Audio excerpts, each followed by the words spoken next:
Hello, and thank you for viewing this video, in which I'll be talking about issue 1 of the new monthly format White Dwarf magazine. My name is Steve, this is the SDFnet 40k channel, and let us begin. Firstly, a quick apology from me for the late upload of this video.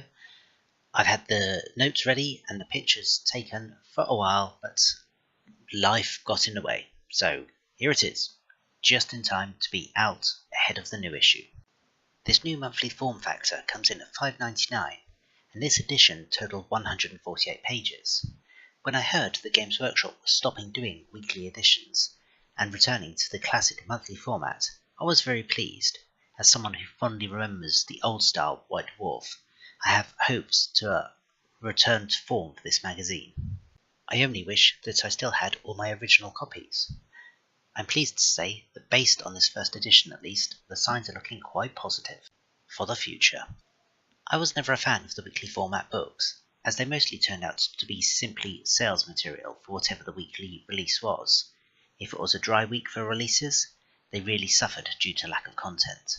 I hope that by giving the writers and editors a full month to come up with consistent quality content seems like a much better idea to me. I pre-ordered my subscription, unlocking a discounted annual rate. I received my first copy through the post on the Wednesday prior to release on the Saturday. This was my first experience of a Games Workshop subscription, so I'm pleased to say that they shipped the items earlier rather than on a Friday, and hope that the postal system would get it to the Saturday of release. In terms of content, this edition is billed as a boxed game spectacular, and I believe it lives up to that claim. It also includes an Age of Sigmar battle report, an introduction to the upcoming Gore Chosen game, and some stuff about Deathwatch, amongst other things. Additionally, you get a free miniature, which is a slaughter priest for Age of Sigmar, Silver Tower, or Gore Chosen. Not wishing to sound ungrateful, but I predicted that there would be some form of Age of Sigmar Cornates thing, as those are basically the go-to choices for Games Workshop. And I just want to say that I totally called it. I suppose it could have been worse, and we could have just ended up with a free basic Sigmarine with a shield. At least this model is slightly more characterful than that. I simply wish they had given something 40k related, from a personal bias.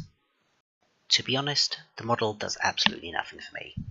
It's not that it's a bad sculpt, I'm just totally disinterested in it. Had they gone the 40k route, I suppose it probably would have been something Smurf flavoured, but I might have found a use for it. I don't know what I'll do with this model. Perhaps put it in a box somewhere and use it as a prize giveaway somewhere down the line. So getting into the book, on the first page we meet the team and get our introduction to the new format from Jez Bickham. We then have a multi-page segment entitled Planet Warhammer, which seems to cover all new and upcoming releases, including Gore Chosen, which is a gladiatorial-style arena combat game in the fantasy universe. It covers the relaunch of Kill Team, the Void Shield Generator, and the resculpt of Khan the Betrayer. It also mentions in this area video game news and upcoming releases from Black Library.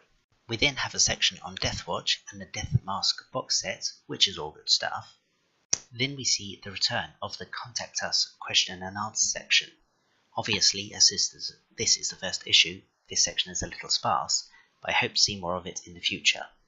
Then we have a section on some Age of Sigmar stuff, which honestly I'm just skipping over because I have no interest in it. Next, there is a section featuring a hobbyist's Eldar Beltan army, which is really awe-inspiring. I think, in honesty, I might give him a run for his money on the size of my Eldar army, but he does have a phantom which I don't. Plus, his is painted. In time, however, this gives me good motivation to work on mine. Next, we move on to the boxed game bonanza, which I think is where the value is in this issue. It gives you expansions to each of the box games, including Deathwatch Overkill, where you can take some new character sheets to use in your games, a Space Hulk scenario, a Betrayal at Calth mission, the option to use Terminators in the Lost Patrol game, to use Demons in the Assassinorium game, the rules for the free Slaughter Priest model for Silver Tower and Gore Chosen, the rules to bring Grim Brindal, or whatever his name is, who is the White Dwarf, for the for Age of Sigmar, and then finally the rules to bring the Corvus Blackstar in games of Stormcloud Attack. That's a lot of free content. I like how they continue to support boxed games, not just shipping them out the door to make a quick buck and that's the end of it. We then have a Golden Demon painting showcase. I've seen the Ultramarines featured here in reality, and by the Emperor they are amazingly painted. I never have and never will claim to be a good painter. I tend to deliver to mid to high level tabletop standard, but compared to these I may as well just be dunking my models in emulsion paint and calling it done. We then have some Deathwatch art, and then move on to a Age of Sigmar battle report.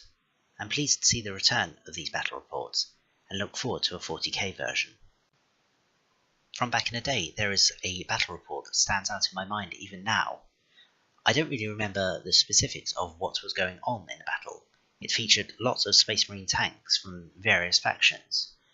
I recall them driving up a multi-tiered green board, as most of them were back then, but some Space Wolves possibly trying to go up the middle and getting blown up, and I think it was maybe some Dark Angels perhaps, but driving up over a hill to the right and trying to perform a flanking maneuver. It might have actually been against Guard, I'm not sure, but even so, I don't remember the specifics, but there's this mental image in my head, and I long for the return to that. The narration, how they explained what was going on, who was moving where.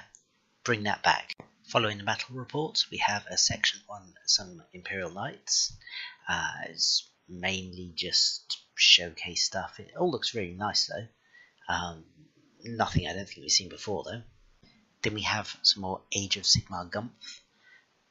Good looking stuff, but again of no interest to me. We then have a section on some Warhammer 40,000 kill teams that have been put together by some of the team at Games Workshop. By coincidence, the selected kill teams are now available to buy as sets from Games Workshop. Curious how that works. We then have a really good sprues and glue section, followed by a paint splatter. These sections are the bits I always used to look forward to most in the weekly edition, so I'm glad to see they are continuing in the monthly edition.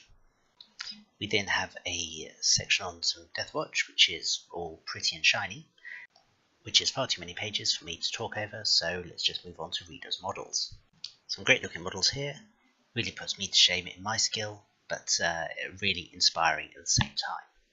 I think this issue has been a triumphant return to form from Games Workshop, and if they can continue the quality of this issue going forwards, it will be a good thing for the hobby and continue the trend of earning back the respects of their customer base after a number of years of treating us like the enemy.